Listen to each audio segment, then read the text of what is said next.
Hi, already. Today is Saturday, August 1st, 2026, and our dear friend Professor Marandi is here with us. Welcome back. Thank you very much. It's always a great pleasure being on your show. And let me start, Professor Marandi, with what was reported on Israeli media on Channel 12 and on CBS News in the United States that the United States and Israel are preparing to launch what could be, their most extensive bombing campaign yet against Iran's energy infrastructure. And the, if they're talking about Saturday and Sunday, they're going to do it tonight and tomorrow night, it seems.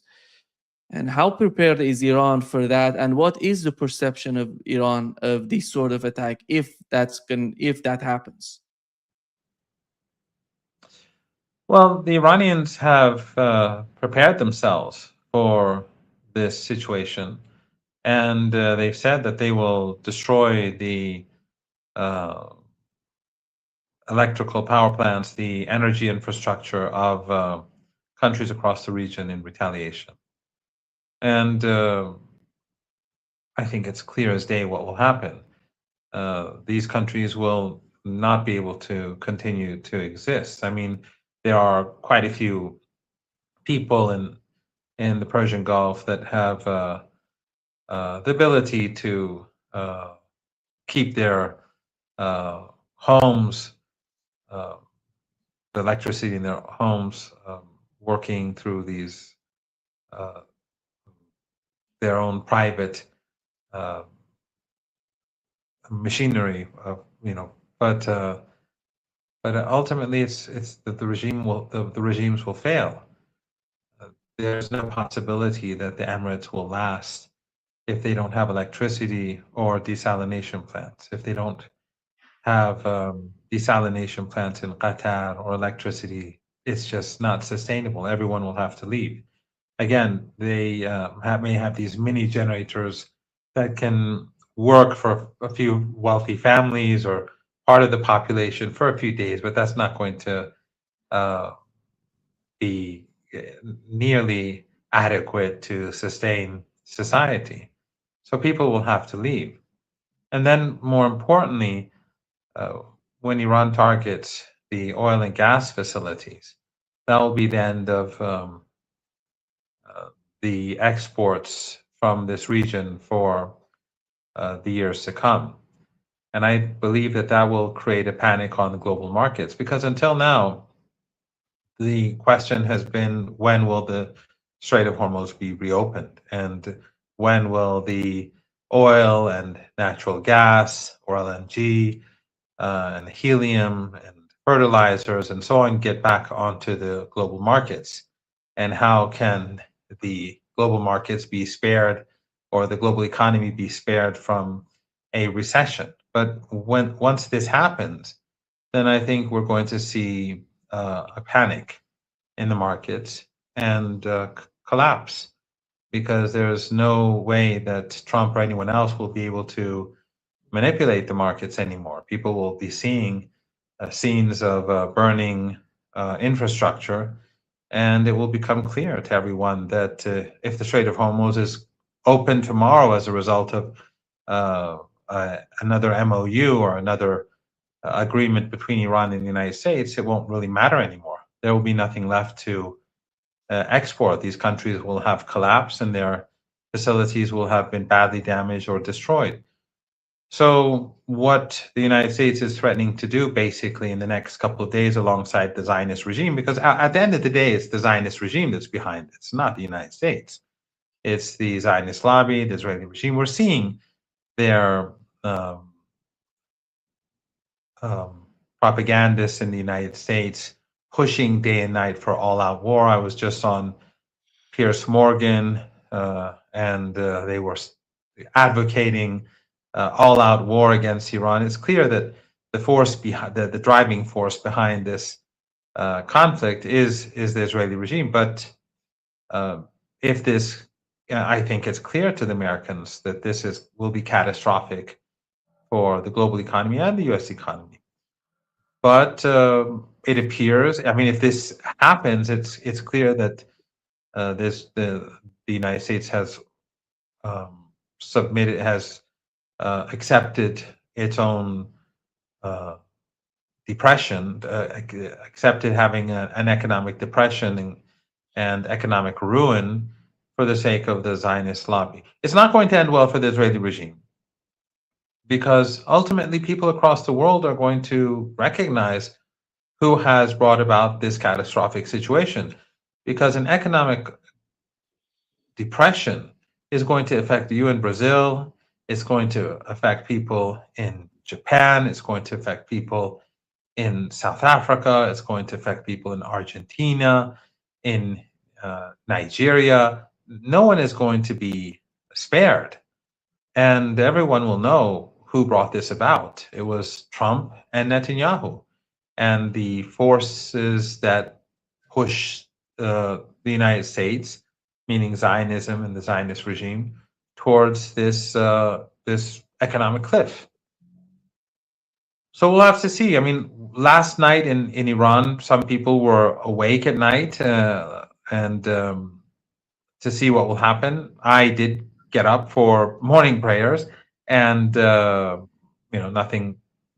Obviously, nothing happened. So I went back to sleep. But some of my friends were up till then, and they were waiting to see what would happen. But we'll have to wait and see what happens tonight. I mean, I would have thought that they would do this last night after the markets closed, because tonight and tomorrow night is right, would be when the markets begin to reopen in Asia. But nothing is nothing would surprise me anymore. Nothing surprises me, and it will be very difficult for the United States and the Israelis to destroy Iran's critical infrastructure, because Iran has a large number of power plants across the country. It will cause damage. It will cause electricity shortages. But it's much more. It's much easier for Iran to do huge damage, because all of the, as you know, and as your viewers know, all of the assets of the regimes that are collaborating with the United States against Iran are right alongside the shores of the Persian Gulf. There are oil facilities, there are gas facilities, there are power plants, there are desalination plants. They're very easily accessible. And then, of course, this is without including the uh, the reality that Yemen has been provoked into war by the Saudis for some very foolish reason. It is said that the Americans pushed them in that direction, but the Saudis have provoked Yemen into waging war, and of course, the Yemeni people are now demanding an end to the barbaric siege. The irony now is, of course, that the Saudis are creating this coalition of countries who want to help Saudi Arabia preserve this barbaric siege. And most of these countries did participate, or many of them did participate, when the Saudis began the genocidal war against Yemen. They supported the Saudis from the very beginning, and they assisted in the starvation of the people of Yemen and the slaughter of the children of Yemen for years. Some of them, of course, later tilted away from Saudi Arabia after the Saudis besieged Qatar. Qatar and Turkey moved away, not for reasons of principle, but because of the conflict that they had, that Qatar had with the Saudis and the Emirates, not because of any feelings towards the people of Yemen. But this coalition is not going to succeed. What are they going to do? They can't stop Yemeni drones, and they can't stop Yemeni missiles, and they can't invade Yemen. So they don't have the capabilities of the United States, and of course, people are going to be asking each and every one of those coalition members, what did you do for Gaza? Why is there no coalition to support the people of Gaza? Why was there no coalition to support the people of Lebanon? Why is there no coalition to put pressure on the Israeli regime? It's only a coalition is only worth creating when it's an ally of the United States that is being punished for a war that it imposed on the people of Yemen, a genocidal war that it imposed upon the people of Yemen. I mean, these countries may be able to mobilize a segment of their societies to support renewing the genocide against Yemen, or renewing this the Saudi war against or strengthening the Saudis in their war against the Yemeni people. But a lot of people are going to become increasingly skeptical about those governments that participate. Now we'll have to see if anyone actually does, because the Saudis have announced this coalition, but it's not going to work. It's going to do is it's going to humiliate anyone who is seen assisting the Saudis against the besieged people of Yemen. But in any case, they've awoken Yemen, and now the strikes on Iraq have created outrage across Iraq. And the Iraqi resistance says they're going to punish the Saudis after Arba'in, after the 40th day, after the ceremonies marking the 40th day after the martyrdom of Imam Hussein, the grandson of the Holy Prophet. So it's strange how Saudi Arabia brought this upon itself. First, bombing an international airport in Yemen, and then bombing Iraq, even though Yemen said very openly that we fired drones and missiles at Saudi Arabia. Saudi Arabia said, no, it wasn't Yemen, it was the resistance in Iraq. And the belief here in Iran is that the Saudis are blaming Iraq because they're afraid to confront Yemen. So they're like seeking some other entity to strike. And of course, most of the strikes were carried out by the Americans. But what they've succeeded in doing is angering the Iraqi people, especially near Arba'in, where the people in Iraq are focused on commemorating the martyrdom of Imam Hussein, his struggle against the despot of his era in support of the press, and it makes people see the parallels. So this is not going to end well. If the United States attacks Iran and escalates, this will be catastrophic for the world economy. And I think many people just simply don't know what's about to hit if this happens. You mentioned the case of Iraq. Even we had the statement on the part of the Iraqi resistance, and they said, we didn't do that. We didn't attack. We didn't use the drones against Saudi Arabia. But nobody seems to care in Saudi Arabia about what they're talking about. And the other point is the attacks on Egypt. 2 American ships were attacked in Egypt. They said, New York Times came out with an article saying that Iran is behind this. Then we had Iranian foreign minister coming out and said, we didn't do this. We don't need to do this. And maybe some people are arguing some of these attacks are false flag operations. What is happening, particularly with the case of Egypt? Was it Iran? Well, I obviously cannot say who it was. I have no idea. But you do know that a number of cells linked to Ukraine were arrested in Iraq, and they were firing drones at different groups in Iraq, opposing groups. So they fired drones at supporters of Iran. They fired drones at supporters of the United States. They fired drones at and it was clear from their actions that they were trying to create conflict and internal strife. And so they were just carrying out false flag operations. And it wasn't, as I said, it wasn't targeting one particular side. It was targeting different political entities to bring about, I suppose, civil war. So you can imagine that this sort of thing could happen in Egypt. It could happen in Saudi Arabia. Although, I mean, the Yemeni armed forces, they took responsibility. They claimed responsibility for strikes on the Saudi oil industry on 2 separate days.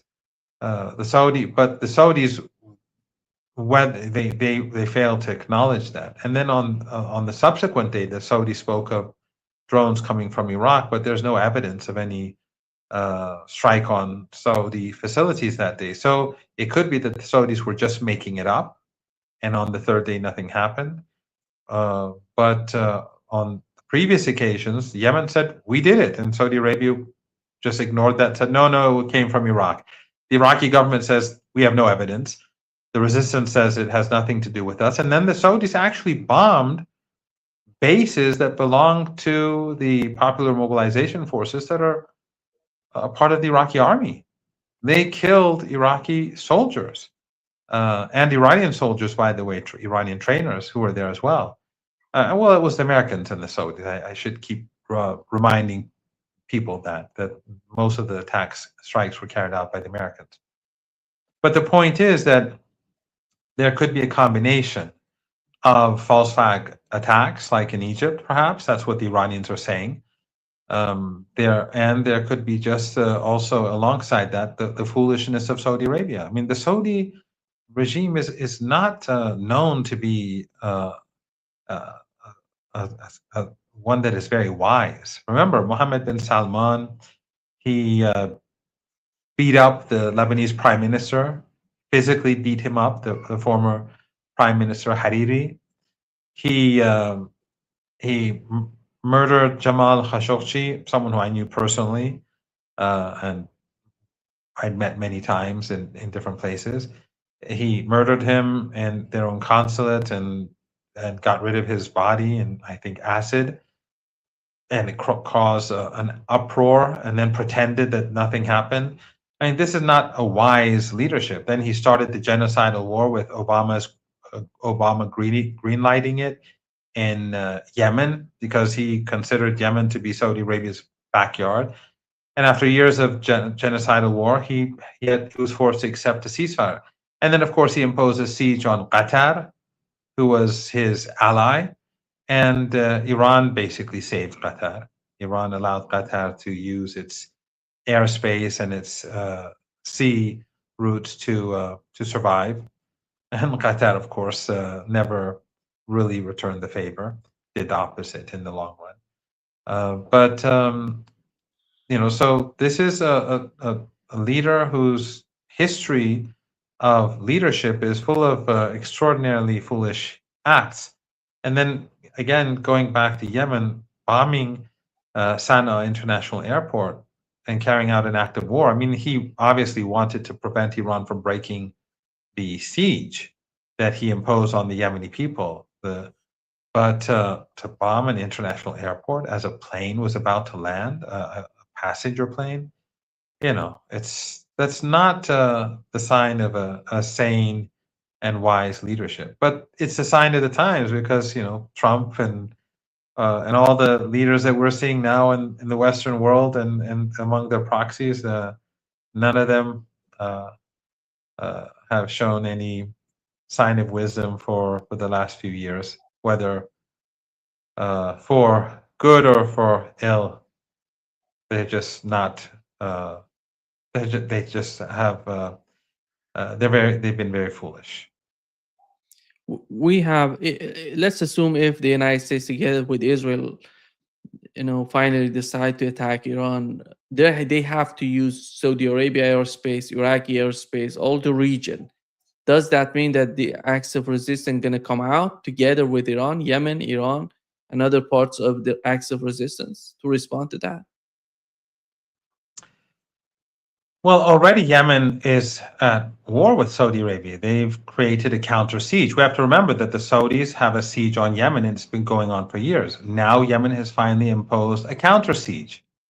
And again, in a very bizarre act, a number of countries are joining a Saudi coalition to support Saudi Arabia, despite what it's done to Yemen. It's all about money and resources and that sort of thing, but it's going to fail, and as I said, it's going to demolish the image of those countries, whoever does effectively get involved, if any do. But Yemen is already in, and as I said, the resistance in Iraq said that as soon as Arba'in is over, I was invited to go to a program in Karbala for Arba'in, but I really would have liked to go. But I thought, if the United States attacks Iran, it's best for me to be here. So, but Iraq has said that after Arbain, they're going to strike back. So it's already, and the escalation has already begun. And if the United States attacks Iran, all those countries are in bed with the United States. They don't have to use everyone's airspace. They are all involved. They have U.S. bases. They have assisted the United States from Kuwait, even Oman, let alone Qatar and Bahrain and Saudi Arabia and the United Arab Emirates. All of them are complicit. Jordan, and of course the Israeli regime. So the Iranian response will be devastating. As I said, and then you have Iraq and Yemen, which are already in, and they're going to take advantage of that situation as well. This is not an outcome that will end well for the United States. It's just going to lead to collapse. I think that the Arabian Peninsula, the map of the Arabian Peninsula will just change. We're going to have a different future, a different uh, political, where the borders of countries will change. The names of countries will change. This is going to be very big if the United States carries out its threats. If it really moves in that direction, this is going to bring about great change, and of course, it's going to bring about global tragedy. I Yeah. mean, look at what happened in Morocco, right? Now, in the case of Morocco, this was obviously not organic. This was the Americans and the Israelis who were behind it. There's evidence of this, and so I don't want to get into the Moroccan Spanish uh, uh, history. That's not the issue. The timing is what's important, right? So that's the history of the two countries and the grievances and all that. That aside, the timing it makes it clear, and the way in which this operation was carried out to send 50,000 people into Spain, Spanish territory, was of course well organized and well planned. Well, if the United States attacks Iran's critical infrastructure and Iran retaliates, which it will, and then we have global economic collapse because the markets will collapse, then what happens? I think you're going to see that sort of thing, but organic across the world. You're going to see people move on the move in countries where there's no food or where there's no when the economies have collapsed. They're going to move to places which historically have been better off. So I think there will be mass migration in different parts of the world away from centers of poverty. But of course, the problem will be that everywhere will be affected. Everywhere in the world will be moving towards poverty and destitute. So this movement is going to create unbelievable tensions and misery in itself. Yeah, Kuwaiti army said that Iran launched drone attacks and struck several places, including government facilities in the north, and as well as civilian vehicles belonging to one of the civilian companies on Bubian Island. The Bubian Island and the north, and these are locations that were used. The United States used to, for their HIMARS system. They were there. The attacks basically in the western part of Iran and the state of Khuzestan, and all of these cities, Behbahan, Ahvaz, Abadan, these cities were attacked by using these HIMARS and ATACMS from Kuwait. And what is the perception of the way that the United States is moving around their weapons in Kuwait? Well, the United States is moving its air defense systems from northern Iraq, and that I think is an admission of defeat, and that the continued Iranian strikes are only going to decimate U.S. capabilities further. And the same is true with Kuwait and across the Persian Gulf. Kuwait is one of the places where the Americans have stored a lot of equipment. And a lot of that equipment is to help the United States if it decides to carry out a land offensive against Iran and take islands or Hark Island, for example, or territory along mainland, if they choose to assault the mainland. So the Iranians, and of course Kuwait is deeply involved and assists the United States in carrying out not just airstrikes, but as you pointed out, missile strikes. So the Iranians are focusing on Kuwait. They've been focusing more on uh, Bahrain because of the large amount of American equipment there, Kuwait, and of course Oman or Jordan. Sorry, Jordan because of the U.S. Air Force and the capabilities that the United States has gathered there for a possible airstrike or series of airstrikes or air campaign against Iran. So these are the areas that the Iranians are focusing on. But again, have no doubt, if the United States escalates, the nature of the war will change. Iran will no longer be targeting U.S. assets or maybe a couple of Kuwaiti assets in the north. They'll be going for the electrical power plants. They'll be going for the uh, uh, refineries and the oil installations, and they'll destroy it all. And they'll destroy the ports. And and then of course there'll be the Iraqi resistance. That'll be an end to Kuwait. So right now, the, this is the Iranians are striking targets to prevent Americans from being able to wage war against Iran or to weaken the United States in its war against Iran. But if the United States chooses to target critical infrastructure, then everything changes. There won't be a Kuwait after Iran, after a few days, or yeah, I guess after a few days at most. I mean, if there is a sustained, campaign and they're targeting Iranian power plants and they take out Tehran's power plants, it's going to be inevitable. The Iranians will be unforgiving. And the Iranians have shown enormous patience, Nima. And as you can see online, the biggest criticisms directed towards Iran are because Iran has been holding back, except for those who are, mercenaries for Saudi Arabia or the Emirates who support Saudi Arabia and the Emirates and Qatar. It's for money. You have them in our region, people who are on the payroll, people who will follow them, whatever they say. Uh,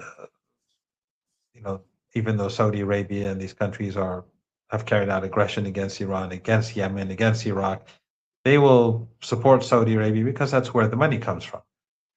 But if you look at popular sentiment, it's clear where people stand across the region. No matter how hard governments in our region try to turn them against Iran and the resistance or against Yemen, it's not working.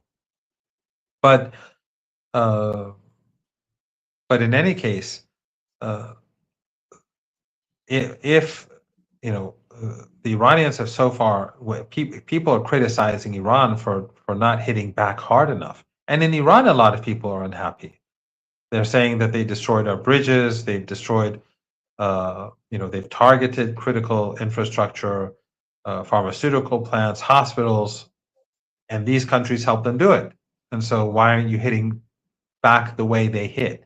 So the demands in Iran are high. And if the United States moves in that direction, I think that will be a red line that once it has been crossed, then perhaps it'll be just too late for the Americans to even back away.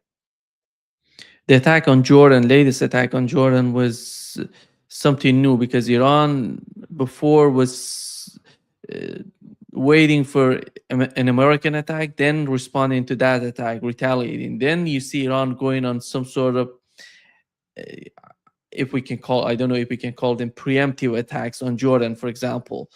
And here is what Donald Trump said about that. Losing faith in them because they do lie and they do misrepresent. Well, the other day, the 5 missiles were shot. we knocked them down, but we were in the midst of a negotiation. I mean, I'm waiting for Steve to call me. How's the negotiation going? And instead, I got a call from Pete that they just shot 5 missiles at one of our bases in Jordan. And we have Yeah. You know, the thing is, Nima, that they pretend, and so does Western media, as if like this is an Iranian provocation, or the Iranians did something like sinister. They carried out this surprise attack or sudden attack. We're at war. The United States does it every day. They've been doing it for 13 days in a row. Before that, they did it for 40 days in a row. During the ceasefire, they carried out assaults on Iran on many occasions. And even during the MOU, they did it 2 or 3 times. So here, the Iranians are not the Iranians are not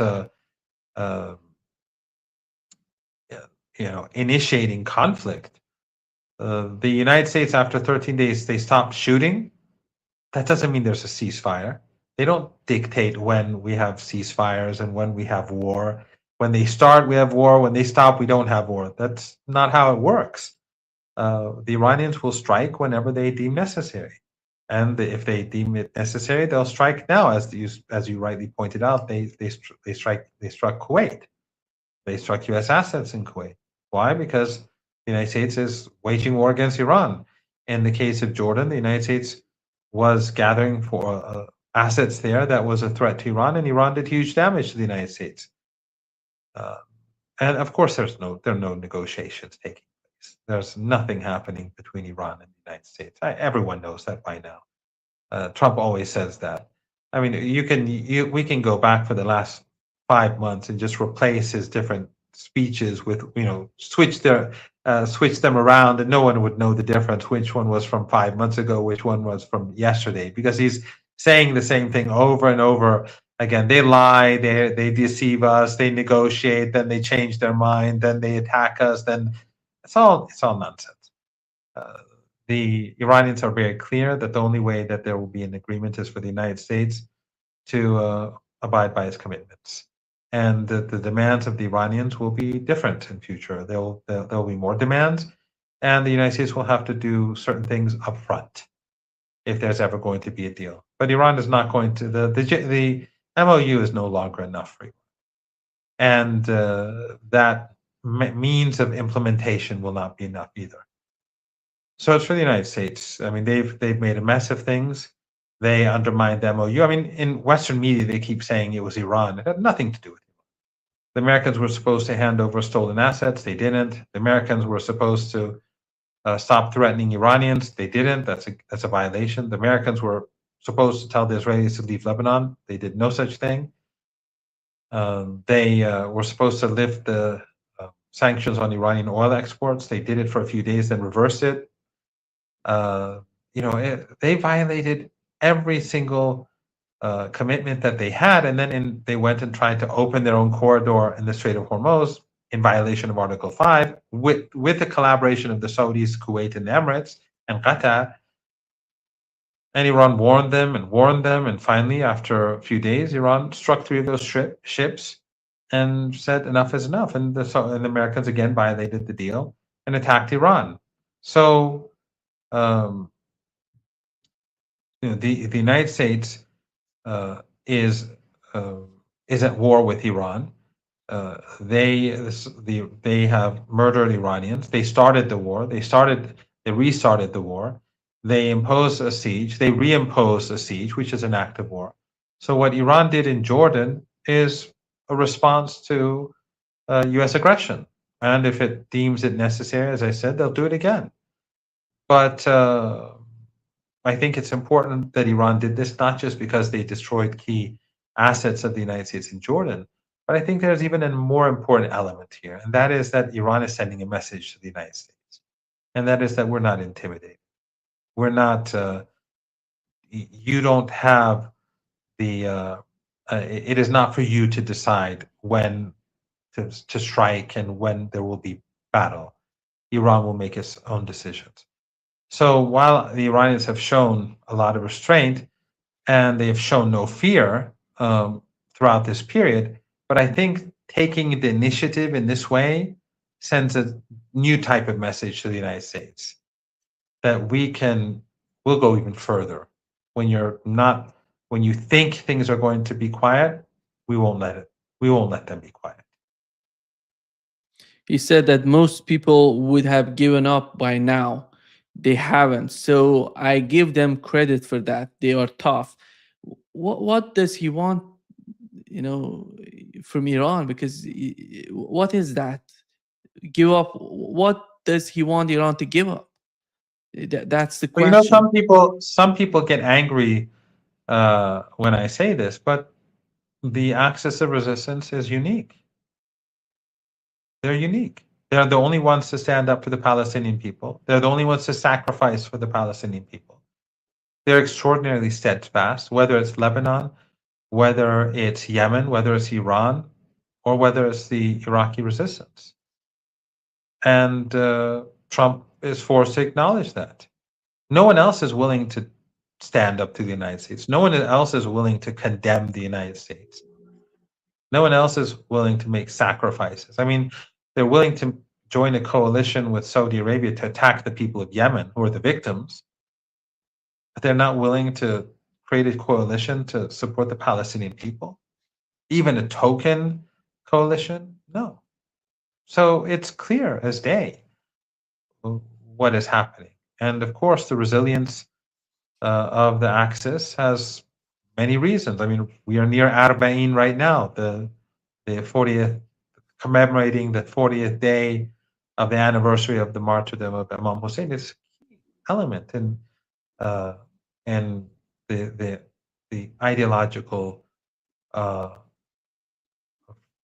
framework of people in this in Iran and among the Axis, standing up to aggression, where standing up for the oppressed is not just a positive trait, but it's deemed necessary. It's compulsory.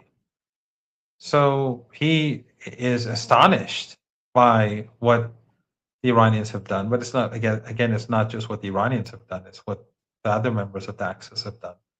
And this, I think, is something that people across the world who are resisting should learn more about. It will bring about a great change in the way in which they can stand up to this evil hegemon. I said before on your program once, or maybe twice, that Alistair Crook's book Resistance is actually pretty good in describing this and why Iran is so resilient. And if Trump would read Alistair Crook's book or the Leverett's book Going to Tehran, he would learn a thing or two.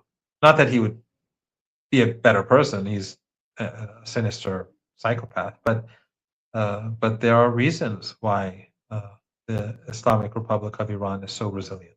There are reasons why so many tens of millions of people participate in the funeral of Ayatollah Khamenei. There are reasons for this. The West does not like acknowledging it. Western journalists don't like acknowledging it. They work for the Epstein class. Western diplomats in Tehran don't want to believe it. They're stuck in their little bubble because they believe in their own Eurocentrism and exceptionalism.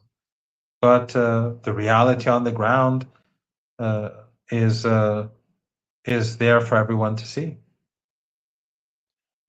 The announcement of Donald Trump yesterday about disarmament of Hamas, and later on the statement by Hamas is mentioning that that's not going to happen, because the occupation is there, nothing has changed, and nobody's talking about the people. What is the understanding on the part of Iranians? And because Donald Trump is talking about the board of peace came with this solution and they're going to disarm Hamas, and that's going to be the end of it, the end of the conflict, which we know the end of the conflict is not the disarmament of Hamas, is the end of the occupation.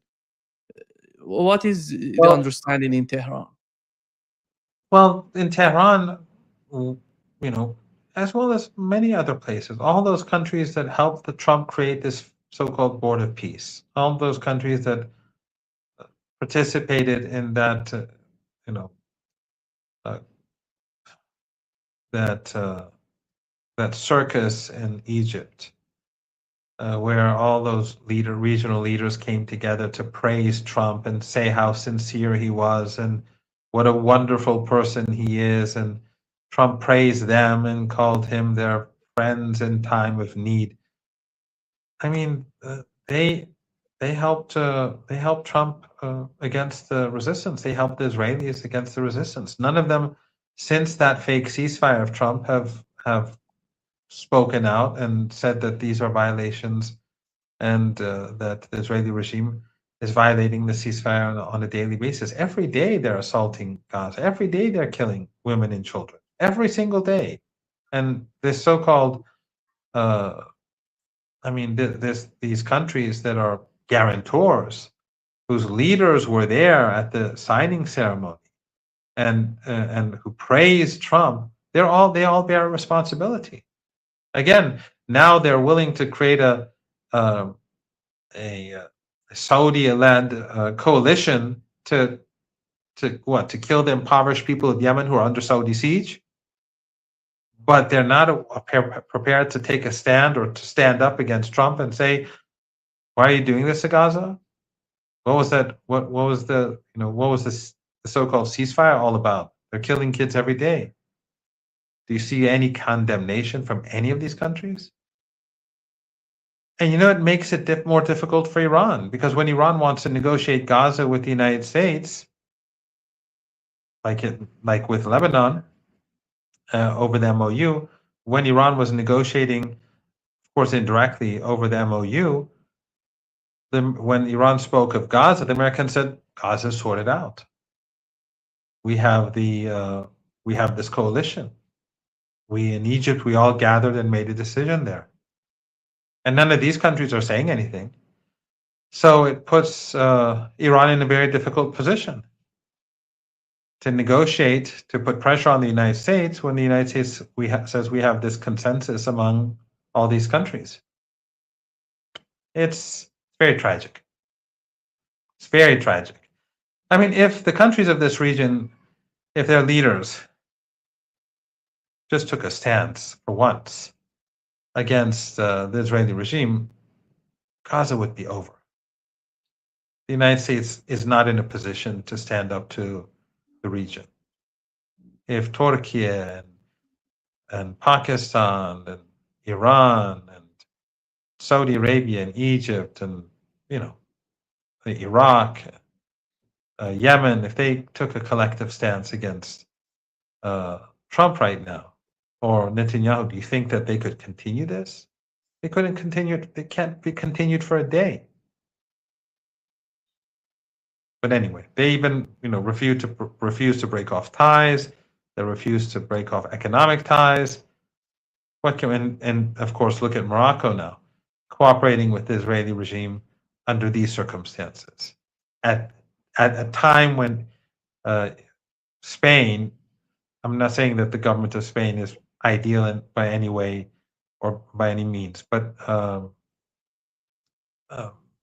and I'm not saying that the grievances of Morocco are not legitimate, but now carrying out this operation against Spain, which is among European states taken the most positive position when it comes to Palestine, and as the Americans and the Israeli regime, they're making threats against Spain. So this is the situation that we have in the region. It's basically the axis of resistance against empire. No one else wants to be a part of it.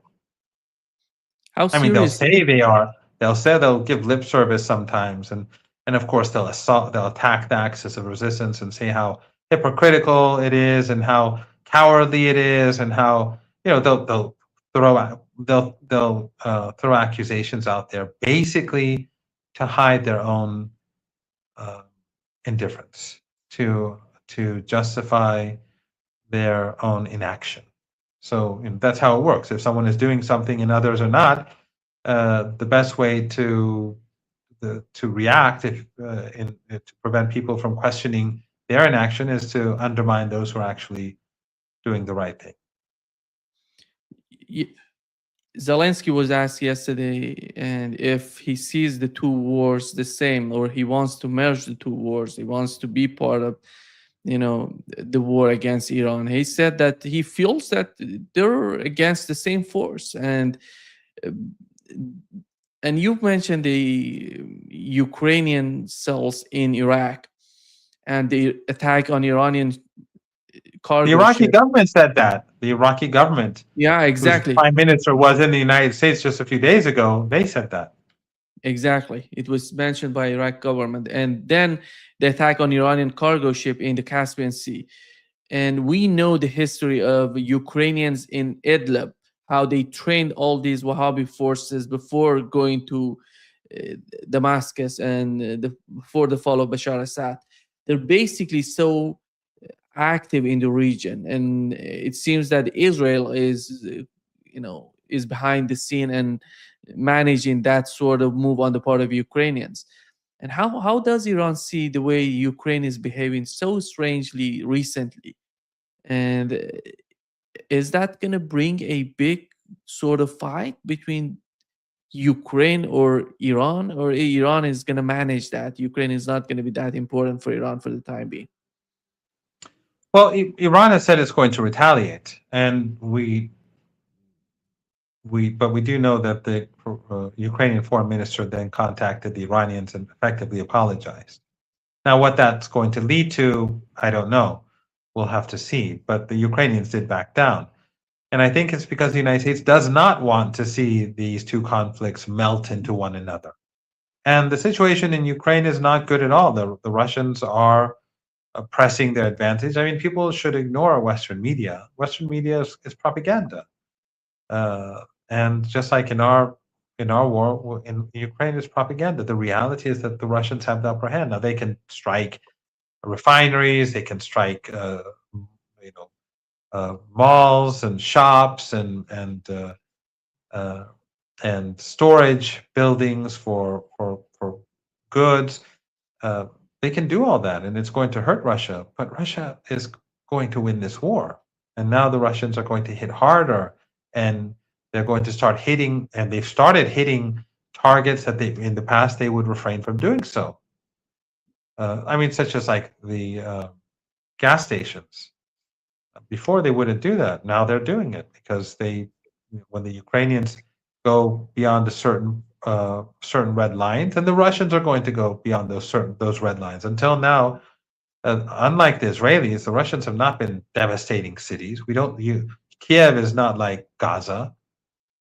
Even though the war between Zelensky and Russia has been going on longer, but the Russians have refrained from doing what the Israeli regime does.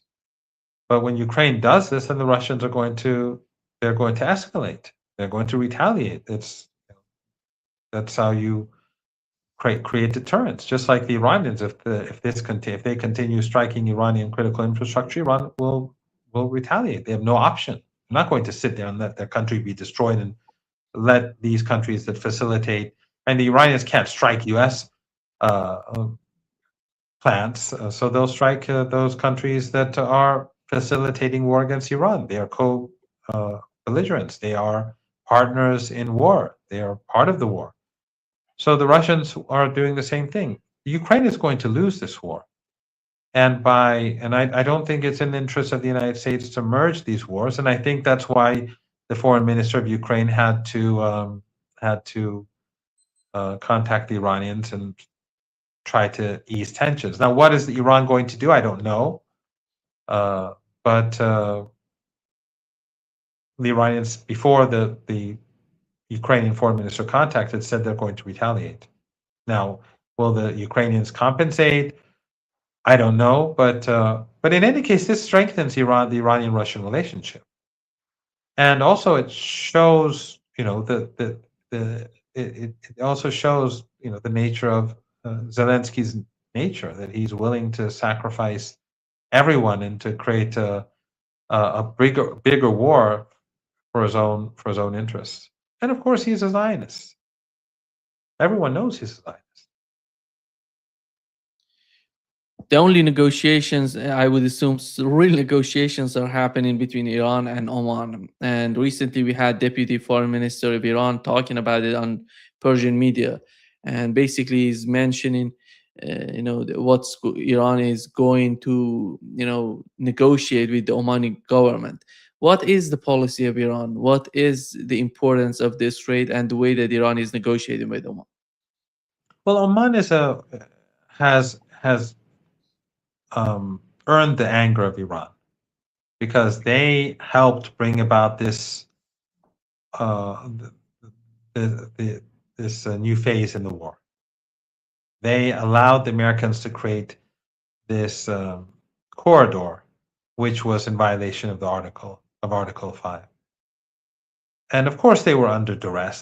Trump threatened to destroy Oman, and he said it in public. But in any case, they allowed the Americans to use their territory against Iran and install radar installations and jamming installations, and they allowed the Americans to use their port, the U.S. military. So, if Iran retaliates, Oman, I don't know, but Oman could be on the list, just as the other countries. But Oman, the Iranians have told Oman that, look, we're not going to accept two corridors, and we're not going to accept two different authorities over the strait. There will be one authority, and they will work together.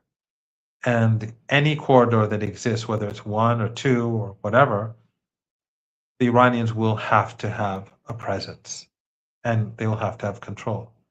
And so either Oman works with Iran together, and they do this together in a way which is acceptable to Iran, where certain ships will not be allowed in, like Israeli-linked ships or U.S. naval ships, and the fee will be taken from all ships, and they'll do this together. Or Oman is incapable of participating under duress, and Iran will do it alone. But Iran will not allow a separate corridor to be created because war has been waged against Iran. This is a security issue for Iran. These countries have conspired to wage war against Iran. They facilitated this war against Iran. And the Strait of Hormuz was used to wage war against Iran. It's not going to happen anymore. Iran will not allow it. And so Oman has to make a decision. Either they're in and they accept the Iranian terms, or they are out and they just don't interfere. It seems that the Strait of Hormuz is closed as we talk because we have a new announcement from PGSA, Persian Gulf State Authority, announcing due to the continued aggressive actions of the U.S. military forces in the region, passage through the Strait of Hormuz remain impossible. And we had a report 2 days ago that one of the LNG tankers of Qatari government was passing through the Strait of Hormuz. Iran has let that pass, and then the United States because they went through the Iranian corridor. So since they went through the Iranian corridor, Iran allowed them to pass through. Yeah, and then you see the United States didn't let them to get out of the Persian Gulf. But so this ship was supposed to go from Qatar to Pakistan. They went through the Iranian corridor. I mean, so if ships try to go through the American corridor, the Iranians will block it. And just, I think last night they struck 2 more ships because they secretly tried to get through with U.S. assistance, and the Iranians struck them, and 4 other ships retreated. This ship went through the Iranian corridor, and the Americans have blocked them and won't let them go to Pakistan, even though Pakistan is desperate for energy. Okay, so where is this Saudi coalition? Are they going to now stand up to the United States and protect the ships that go between Qatar and Pakistan? Of course not. Because the Saudi-led coalition. It's just a subgroup for the Epstein coalition. It's a part of the same thing. So the United States has no respect for Qatar, it has no respect for Pakistan, it has no respect for anyone in this region except for the Israeli regime, which has enormous influence. Yeah. Does that mean that as long, I don't know how long does it take for, before that you mentioned that some ships are passing through the Strait of Hormuz, but today it's, yeah, right now we can say that for the time being it's already closed and nobody gonna use that. And how is that gonna, I don't know, how is that gonna help any of these countries in the region? Saudi Arabia is somehow, has, everything has changed for Saudi Arabia after the blockade of Yemeni blockade. And do you think, Professor Rand, the other concept that is been, around for the last 2 days, it was the land blockade on Iran. It means that they're going to use Pakistan, Turkey, Azerbaijan, all these countries around Iran. How is that going to, they came out with the land, the invasion of Iran on the land and going underground and invading Iran in the southern part. Then they said maybe from the western part. Right now they're talking about the whole country being somehow under blockade from the land. What is that? I think they'll need a few million soldiers to do that. Non-existent, of course. They'll need trillions of dollars. It's not existent. Iran has 15 neighbors. They have Pakistan, Afghanistan. So let's say Pakistan agrees with the United States. Let's say Turkey agrees with the United States.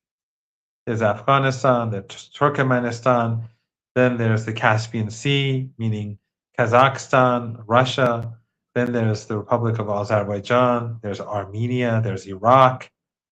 I mean, that's just not possible. There are too many countries that neighbor Iran, and many of those countries are not going to participate in any siege on Iran. And anyone who does participate in a siege on Iran, they can frame it how they will, but their people will know that they're doing it on behalf of Israel. Just as like being in this Saudi coalition is basically being with Israel. It's being with the United States. They're in the same camp. They can have these, separate they can look separate, but they're all one and the same. So it's not going to look good for anyone who participates, but it's not going to work. It's just not doable. And meanwhile, Nima, the Strait of Hormuz is closed. And meanwhile, the Bab el-Mandab Strait is closed for Saudi oil. So the clock is ticking.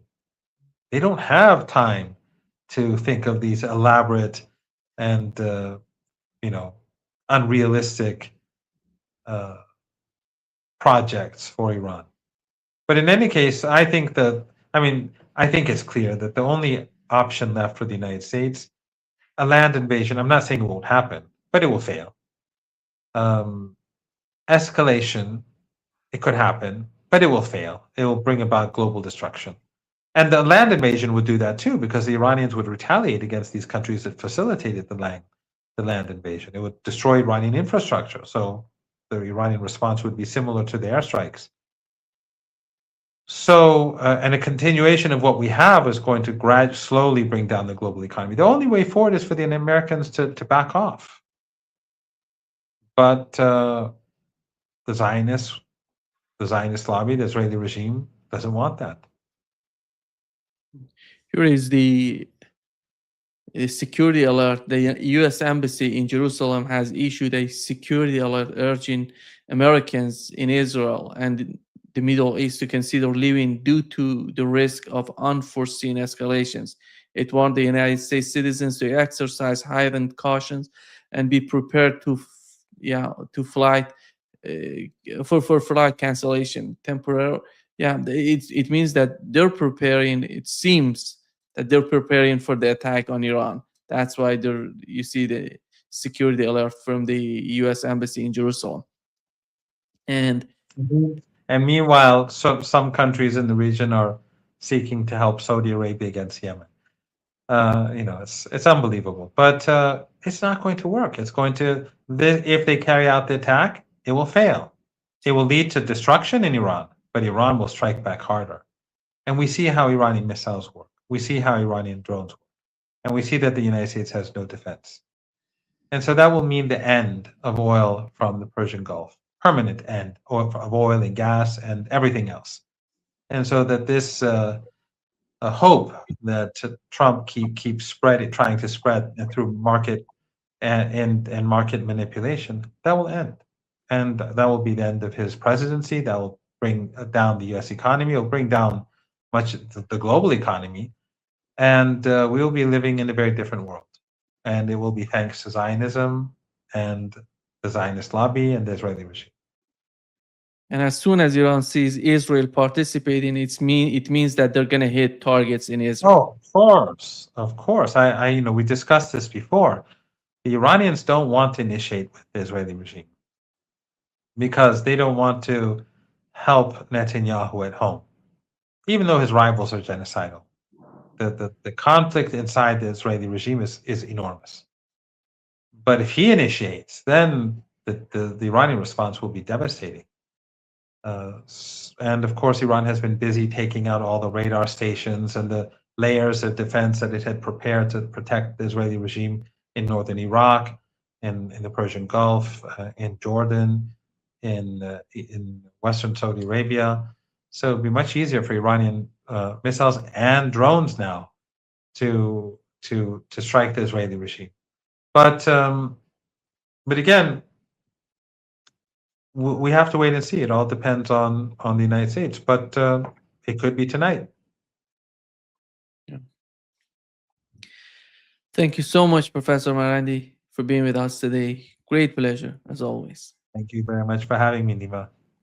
It's always a pleasure.